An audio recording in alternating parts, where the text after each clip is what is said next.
ಆತ್ಮೀಯ ವೀಕ್ಷಕರೇ, ತಮ್ಮೆಲ್ಲರಿಗೂ ಸ್ವಾಗತ. ನಮ್ಮ ಯೂಟ್ಯೂಬ್ ಚಾನಲ್ ದ ಸೋಷಿಯಲ್ ಐಕಾನ್ನಲ್ಲಿ ಸ್ಕ್ರೀನ್ ಮೇಲೆ ದಿನಾಂಕ ಗಮನಿಸ್ತಿರ್ಬೋದು. ಒಂದು ಲೇಟೆಸ್ಟ್ ಅಪ್ಡೇಟ್ ಬರ್ತಾ ಇದೆ. ಸರ್ಕಾರಿ ನೌಕರರಿಗೆ ಬಂಪರ್ ಭರ್ಜರಿ DA ಹೆಚ್ಚಳ ಶೀಘ್ರ. ರೀಸೆಂಟಾಗಿ ಬಂದಿರುವ ಮಾಹಿತಿ ಆಗಿರುತ್ತೆ. ವಿಡಿಯೋನ ಕೊನೆವರೆಗೂ ವಾಚ್ ಮಾಡಿ. ನೀವೇನಾದರೂ ನಮ್ಮ ಯೂಟ್ಯೂಬ್ ಚಾನಲನ್ನು ಫಸ್ಟ್ ಟೈಮ್ ವಾಚ್ ಮಾಡ್ತಾ ಇದ್ದರೆ ದಯವಿಟ್ಟು ವಿಡಿಯೋನ ಲೈಕ್ ಮಾಡಿ, ನಮ್ಮ ಯೂಟ್ಯೂಬ್ ಚಾನಲನ್ನು ಕೂಡ ಸಬ್ಸ್ಕ್ರೈಬ್ ಮಾಡಿಕೊಳ್ಳಿ. ವೀಕ್ಷಕರೇ, ಮಾಹಿತಿ ಬಹಳನೇ ಇಂಪಾರ್ಟೆಂಟ್ ಆಗಿದೆ ನೋಡಿ. ಮತ್ತೆ ಭರ್ಜರಿ DA ಹೆಚ್ಚಳದ ಕುರಿತು ಒಂದು ಲೇಟೆಸ್ಟ್ ಅಪ್ಡೇಟ್ ಬರ್ತಾ ಇದೆ. ಡೀಟೇಲ್ ಆಗಿ ನೋಡ್ತಾ ಬರೋಣ. DA ರಿವಿಷನ್ ಇನ್ 2025 ಅಂತ ಹೇಳ್ತಾ ಇದ್ದಾರೆ.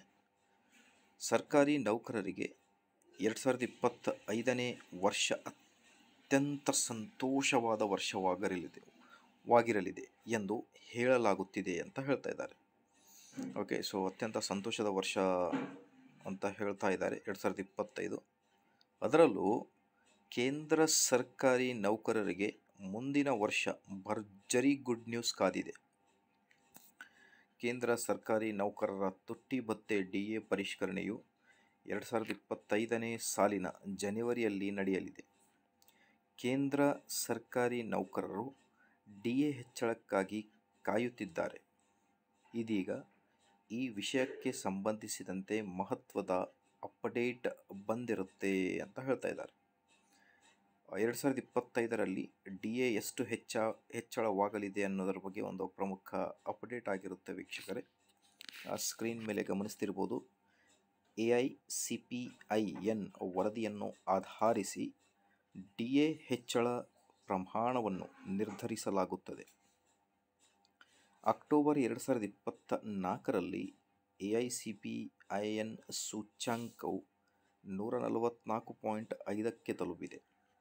ಹೀಗಾಗಿ 55.05% ಪ್ರತಿಶತಕ್ಕೆ DA ಹೆಚ್ಚಳವಾಗಬಹುದು ಎಂದು ಹೇಳಲಾಗಿದೆ.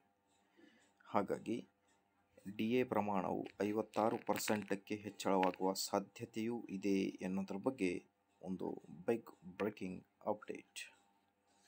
ಕೇಂದ್ರ ಸರ್ಕಾರವು 2024ನೇ ಸಾಲಿನ ಅಕ್ಟೋಬರ್ 16ಕ್ಕೆ ಹಾಗೂ ದೀಪಾವಳಿ ಹಬ್ಬದ ಸಮಯದಲ್ಲಿ ಸರ್ಕಾರಿ ನೌಕರರಿಗೆ ತುಟ್ಟಿ ಭತ್ಯೆ 3% ಹೆಚ್ಚಳ ಮಾಡಿತ್ತು.